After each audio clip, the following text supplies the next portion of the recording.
اب اس پانی والی جگہ میں کوئی چیز ٹھہرتی نہیں، پتھر بھرنا شروع کر دیے تاکہ بنیادیں ڈھل جائیں، لیکن وہ پانی اتنا رفتار والا تھا کہ وہ پتھر کو باہر پھینک دیتا تھا۔ بالآخر مشورے سے یہ طے ہوا کہ لوہے کی اور تانبے کی بڑی بڑی دیگیں بنائی جائیں اور ان دیگوں کے اندر پتھر بھر کر پانی کے اوپر رکھا جائے اور اس بڑی بڑی دیگوں پر اس معبد کی، اس ہیکل کی بنیادوں کو قائم کیا جائے۔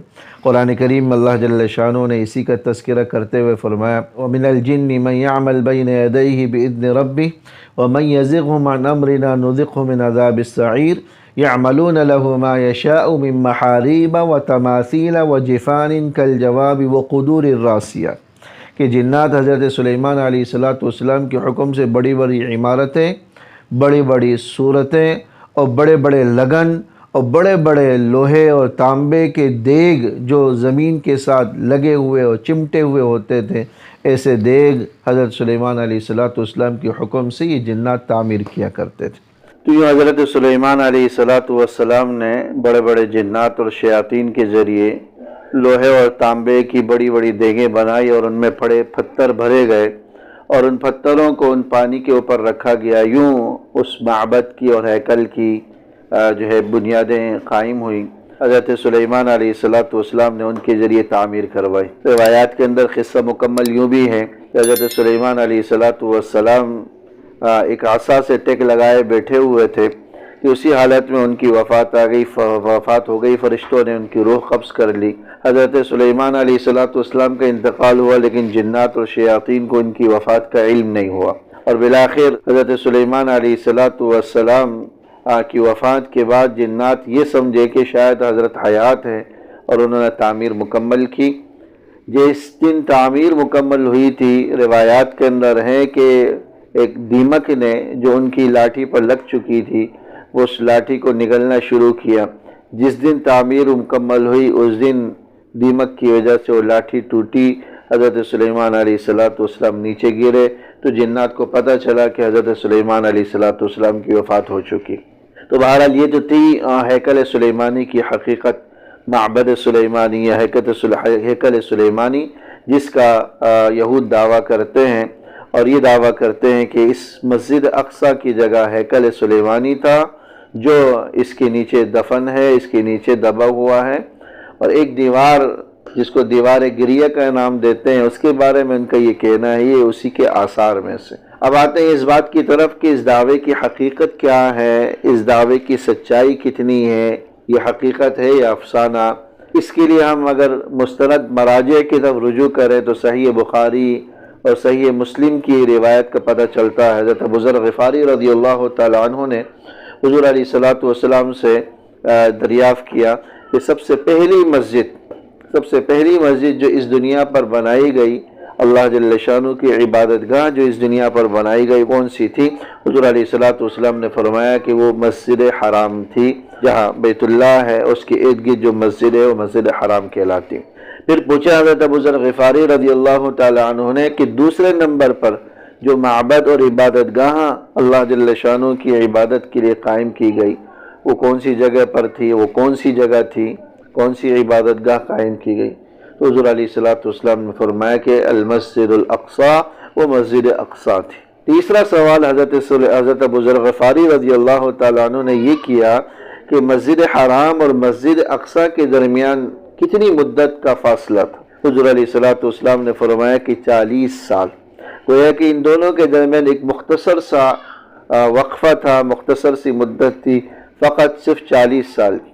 اب سوال یہ پیدا ہوتا ہے کہ اگر مسجد حرام کے بانی، اس کو تعمیر کرنے والے حضرت ابراہیم علیہ السلام ہیں، تو مسجد اقصی 40 سال کے بعد مسجد اقصی کا وجود حضرت سلیمان علیہ السلام کے ذریعے کیسے ممکن؟ کیونکہ حضرت ابراہیم اور حضرت سلیمان علیہ السلام کے درمیان 1000 سال سے زیادہ کا دورانیہ ہے، 1000 سال سے زیادہ کا وقفہ۔ اس لیے تو ممکن نہیں ہے کہ مسجد اقصی کی تعمیر حضرت سلیمان علیہ السلام نے کی۔ تو ہم بتاتے ہیں آپ کو کہ مسجد اقصی کی تعمیر کیسے ہوئی۔ حقیقت یہ ہے کہ یہاں مکے کے اندر مسجد حرام کی تعمیر حضرت ابراہیم علیہ السلام کے ہاتھوں ہوئی، اور فلسطین کے اندر مسجد اقصی کی تعمیر حضرت ابراہیم علیہ السلام کے بیٹے حضرت یعقوب علیہ السلام کے ہاتھوں ہوئی۔ حضرت یعقوب علیہ السلام در حقیقت حضرت ابراہیم علیہ السلام کے پوتے ہیں، حضرت اسحاق علیہ السلام کے صاحبزادے۔ حضرت اسحاق علیہ السلام ان کے بیٹے حضرت یعقوب علیہ السلام، پھر ان کے بیٹے حضرت یوسف علیہ السلام۔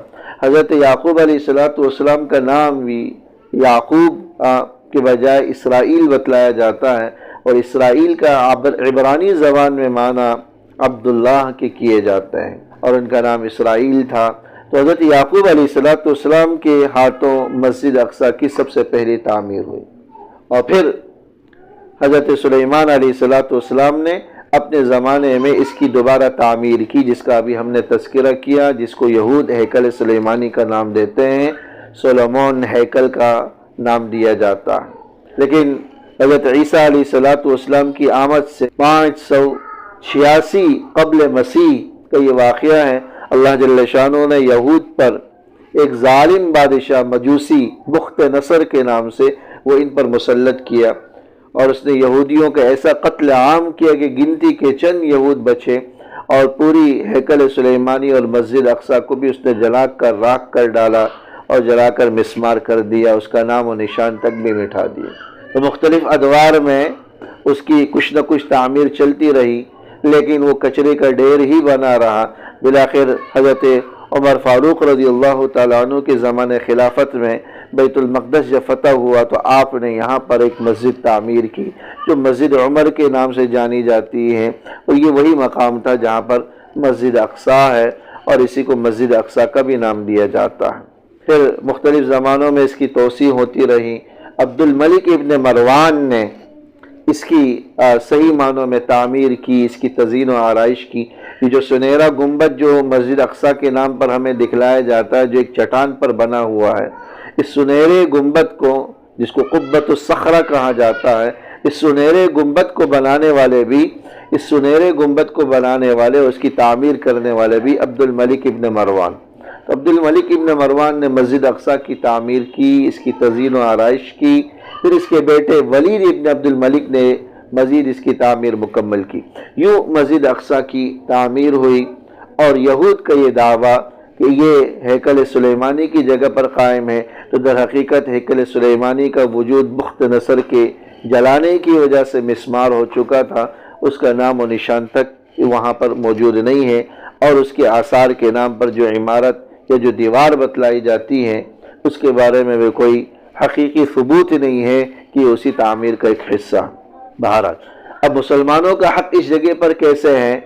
تو میں عرض کرتا چلوں کہ مسلمانوں کا حق اس جگہ پر اس لیے ہے کہ یہی وہ جگہ ہے جو مسلمانوں کی قبلہ اول رہی، یہی وہ جگہ ہے جہاں حضور علیہ السلام معراج کے سفر پر تشریف لے گئے، اور تمام انبیاء کرام علیہ السلام کی آپ نے امامت فرمائی۔ امام الانبیاء کا لقب اسی مقام پر حضور علیہ السلام کو دیا گیا۔